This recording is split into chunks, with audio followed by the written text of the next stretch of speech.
Salam aleykum əziz elektromobil həvəskarları.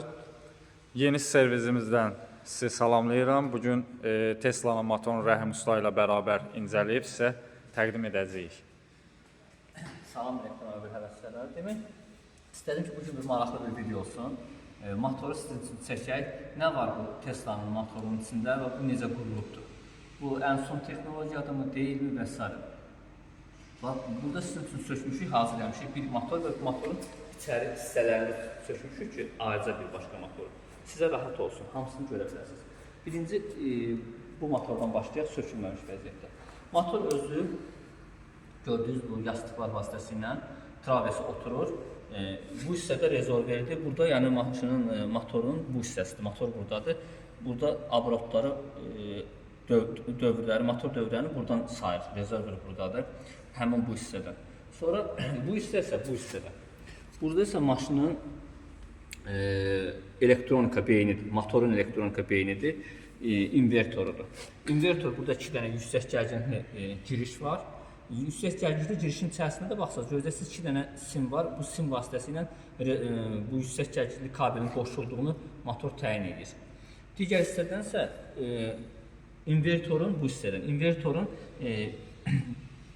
şinkanları və s. gedir. İnvertorun içində baş verən prosesləri buradan idarə edir maşın özü, Tesla. Bu hissədə gördüyünüz ki, şesterna, dişlərdir. Bura bir növ elə burada yağdır, yağın filtridir. Bu hissədə şesternalar, yəni bir növ bir korobkanı əvəz edir. Motorun dövrlərini yüksəldərək, yəni təkərə ötürür və ya məsəl üçün azaldaraq. Keçək indi motorun sökülmüş formasına. Baxın, bu şesternalardır. Bu şesternalarda maşın motoru bu hissədən qoşulur. Bax, buradan 3 dənə klema girir. Böyük, yüksək gərginliklə işləyən klema girir. Həmin o klemalar maşının motor hissəsi burada olur və buradan şesternaları hərəkətə gətirir. Mərkəzi şesternanı hərəkət gətirir. Şesternalardan hərəkət ötürülür. Digər şesternalar ötürülür və burada diferensial var, burada görürsünüz. Bu hissədən isə yağ daxil olur və maşının bu hissəsi yağın içərisində olur. Maşının invertoru bu hissədədir. Lakin invertoru əvvəl belə düzəltmişlər ki, invertorda yağ soyutmanın invertora əlaqəsi vardı, amma indi belə düzəltməyiblər. İndi burada xüsusi kitabça olur. Həmin kitabçanın burada yeri düzü hardadır? Fikrindən çıxdı. Amma kitabça olur üzərində. Həmin buradan daxil olur antifriz və bu yüzdən çıxır. Antifriz bu hissəni soyudur. Bu hissədə isə həmin burada olan invertorda, burada beləsinə sizə göstərdim. Antifriz buradan gedir və bir yerdən girir və buradan çıxır. Məqsəd burada bu hissənin altında olan tranzistorların soyudulmasıdır ki, orada qızma prosesi baş verir. Eyni, baxın burada, eyni bu vəziyyətdə, bu sökülmüş vəziyyətdədir. Antifriz maşının içərisinə daxil olur. Burada bunu açar.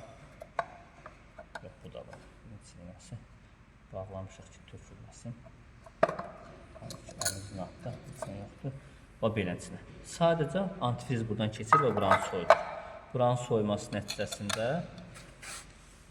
sadəcə ilişdirək bunları. Nəticədə bu içəridəki tranzistorlar soyulur.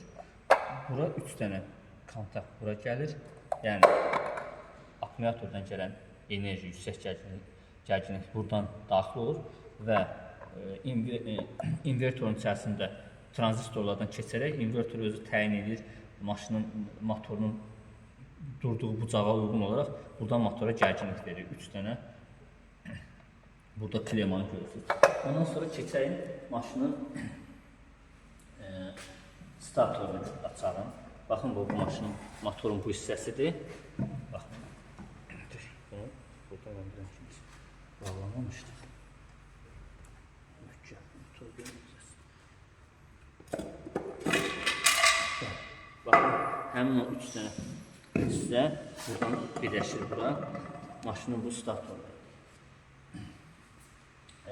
Demək, belə bir şey deyəndə, siz düzdür, biz Amerikada maşına baxırıq, Tesla ən yüksək texnologiya və s. deyirik. Halbuki Çin maşınlarında eyni motorda buradan hibrid texnologiyası deyirlər. Bax bu simləri görürsünüz, kiçik simlərdən ibarətdir. Bunların arasında hava boşluğu qalır. Həmin o hissə elə bir itkiyə gedir də, belə götürək nəzərdə. Amma yeni texnologiyada hətta Priusun ikinci pokoleniyasında belə burada tam başqa cürdür. Sim, xırda simlərdən yox, bir sim dolağından ibarətdir və bu boşluq, heç bir boşluq qoymadan tam statorun içində dövr edir, digər hissəyə gəlir. Bu daha effektivdir, daha müasir texnologiyadır. Halbuki bu 2024-cü maşında, Amerika maşında görürsünüzmü, bu vəziyyətdə yığılıbdır. Amma Çinin eyni Tesla model, məsəl üçün 300 model yeni götürsək, bu maşındakı bu misin başqa cür olduğunu görəcəyik. İmkan olsa biz şəkil atarıq o videoya. Olmazsa. Bu bizim rotordur. Düzdür, bu qalıb biraz tas tutub, amma yəni ki belə, yəni baxarsa bu rezervordur. Bu maşının motoru bu hissəsində olur və maşının abortların dövrlərini sayır. Bax belə, bu maşının motoru bu hissədə qalır. Əslində baxsaz belə geniş çək bunların hamısını. Baxın bura çox sadə bir mexanizm. Yəni çox sadə. Bunu yəni neçə illər bundan qabaqdan eləmək lazımdır. Əslində belə sadə bir mexanizm. Burada xarab olma ehtimalı olan detallar çox azdır. Yəni daxil yanın mühərriki ilə müqayisədə əlbəttə ki. Demək bu qədər dostlar. Çox sağ olun, çox minnətdaram elektromobil həvəskarları. Çalışın kanalı bəyənməyə, abunə olmağa, paylaşmağa ki, yəni bizi də bir çox lazım olan kütlələrə gedib çata bilək. Yəni bizim abunə sayımız çox azdır, həddən ziyadə.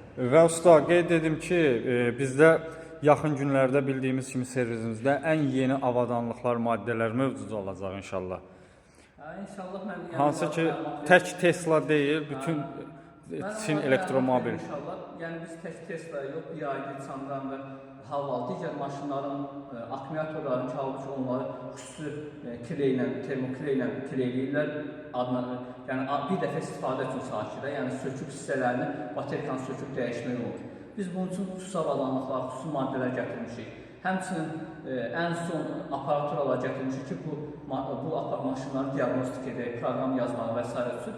Düz deyəndə deyirəm, hələ ki əlimizdə olmasa da yaxın 5-6 gün ərzində əlimizdə olmalıdır inşallah. Yəni, serisimizdə istənilən lazerini svarkadan tutmuş, qaynaq aparatından tutmuş, hər bir şey olacaqdır. Buyurun, müraciət edin, hər bir şəraitimiz də var, sizə lazım olan xidməti göstərək. Yenə də çox sağ olun, çox minnətdarım.